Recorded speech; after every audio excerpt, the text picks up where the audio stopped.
আমরা খুব অবাক হয়ে খেয়াল করেছি পিরোজপুর 2 আসন নিয়ে আমার কাছে মনে হয়েছে, আমাদের কাছে না, আমার পিরোজপুরবাসী মনে করছে যে সেখানে কিছু ইঞ্জিনিয়ারিংয়ের কোনো বিষয় হয়তো ঘটেছে, কারণ সেখানে 3টি উপজেলা, একটি পৌরসভা। আমাদের প্রতিদ্বন্দ্বী, আমার আল্লাহ শামীম সাইদির প্রতিদ্বন্দ্বী প্রার্থী যিনি ছিলেন, তার জন্মস্থান ভান্ডারিয়াতে তিনি নির্বাচনে তিনি ফলাফল ভালো হয়নি, তিনি হেরে গিয়েছেন ভান্ডারিয়াতে।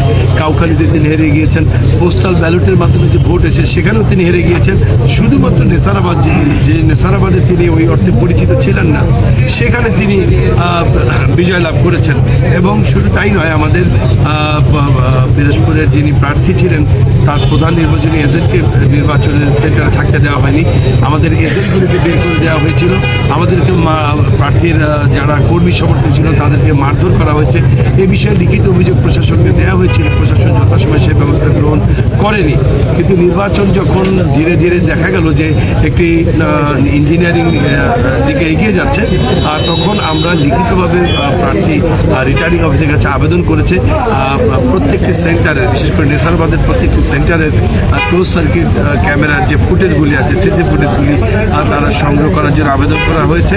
এবং এটা যদি আবেদন কবুল করা হয়, গ্রহণ করা হয়, তাহলে আমরা আশা করি যে এই ফুটেজ দেখার মাধ্যমে আমরা যে ইলেকশনটি একটি ইলেকশনিং ইঞ্জিনিয়ারিং করা হয়েছে সেটি প্রমাণ হয়ে যাবে।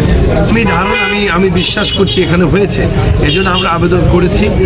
আশা করছি নির্বাচন কমিশন আবেদন গ্রহণ করবেন এবং গণতন্ত্রের সুষ্ঠু বিকাশের স্বার্থে আমাদের আবেদন গ্রহণের মাধ্যমে এই ভোটগুলি পুনর্গণনার ব্যবস্থা করা হবে।